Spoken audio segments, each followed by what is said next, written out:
Tu sabia que existe um episódio de Hora de Aventura que representa quase que de uma forma perfeita as 12 etapas da jornada do herói em só 11 minutos? Esse episódio se chama Irmãozinho e mostra o caminho pelo qual o irmão do Shelby percorreu para conseguir cumprir a missão que foi dada a ele. Mas antes, o que seria exatamente as 12 etapas da jornada do herói? Resumindo, esse conceito apareceu pela primeira vez no livro O Herói de Mil Faces, que foi lançado lá em 1949. A obra basicamente ilustrava como um homem comum poderia se tornar um herói ao passar por uma jornada que o obrigasse a enfrentar diversos obstáculos, mas que no fim o ajudaria a evoluir como ser humano. Esse é um método muito utilizado de storytelling e que está presente em diversas obras incríveis que são sucessos absolutos, como por exemplo Rei Leão, Toy Story ou Star Wars. Mas então, quais são as 12 etapas da jornada do herói? Quando Shelby estava se divertindo em uma festa, ele acabou se machucando feio, e por esse motivo ganhou um novo irmãozinho, já que pelo visto nesse universo, quando se corta uma minhoca ao meio, ela vira duas. Aqui, a gente se depara com a primeira etapa, o mundo comum. A ambientação inicial, é aqui que o Kent nos é apresentado, recebe o nome dele, revela a capacidade de falar e tem a oportunidade de viver uma vida comum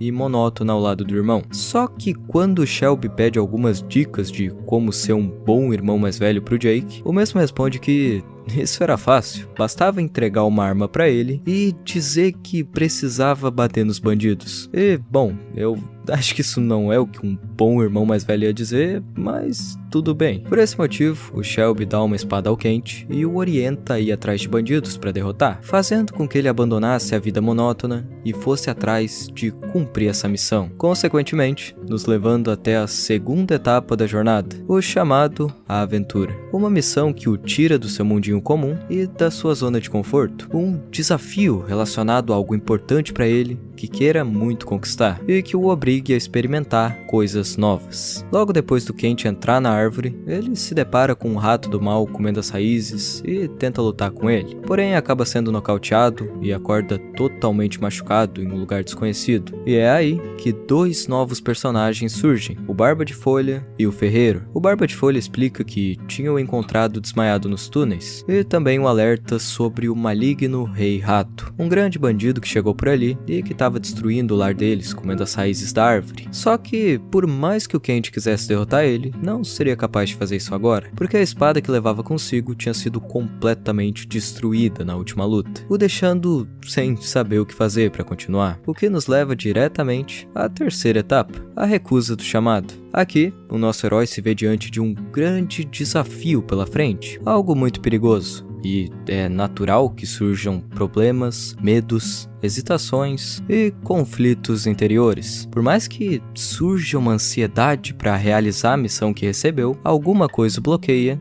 impedindo que faça isso. Mas não tem problema, porque a etapa 4 o permite seguir em frente, já que é nesse momento onde ocorre o encontro com o mentor. Diante do impasse em que se encontra, o nosso herói precisa de um empurrãozinho para continuar. Por isso é chegada a hora dele encontrar o seu mentor, que o ajudará com o que for necessário para seguir e enfrentar o desafio que foi proposto. Nesse caso aqui, o mentor é o Ferreiro, que diz pro Kent que ele poderia fazer uma nova espada, mas ela precisaria ser feita de um material muito resistente, que fosse capaz de suportar os dentes do Rei Rato, e por isso, ele teria que ir em busca de cada um dos ingredientes necessários. O Kent então passa pela quinta etapa, a travessia do primeiro limiar. Finalmente o nosso herói está pronto para cruzar o limite entre o mundo que ele conhece e com o qual está acostumado e o novo mundo para o qual ele deve ir e que guarda o seu destino. É exatamente nesse mundo desconhecido pelo personagem aonde ele vai colocar o pé na estrada, rumo a um objetivo maior e assim chegar na sexta etapa. Provas, aliados e inimigos. Diversos desafios menores, contratempos e obstáculos que vão o testando e o deixando mais preparado para aquilo que ainda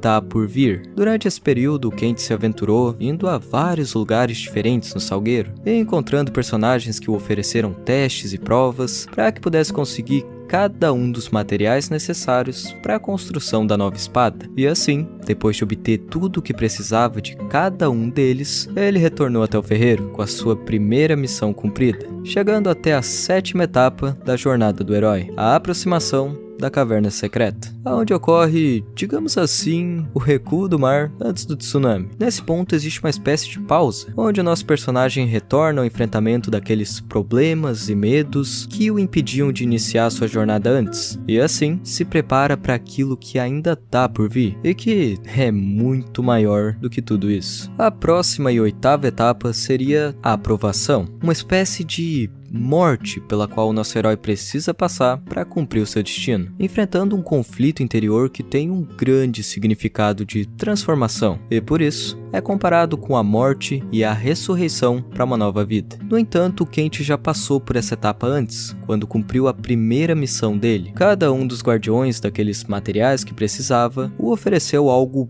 muito valioso e desejado, que seria extremamente difícil de recusar para qualquer um que não tivesse o coração totalmente focado em um único objetivo, para qualquer um que não se entregasse inteiramente a uma única coisa, para qualquer um que não fosse escolhido. Primeiro, o Kent aceitou a morte da riqueza e do conforto eterno, quando negou um tesouro imenso de esmeraldas. Depois, aceitou a morte do amor verdadeiro eterno, negando a mão de uma das filhas do guerreiro. E por fim, negou um gole da seiva que o permitiria alcançar a vida eterna, aceitando assim a sua própria morte e ressurreição como herói. Em seguida, a gente chega na etapa 9, a recompensa, que aqui é representada pela nova espada que ele acabou de obter. Essa recompensa simboliza a transformação do personagem em uma pessoa mais forte, e pode ser representada com um objeto de grande valor. Porém, não dá tempo de comemorar muito, porque a jornada ainda não acabou. Ainda é preciso voltar ao ponto de partida vitorioso. Etapa número 10.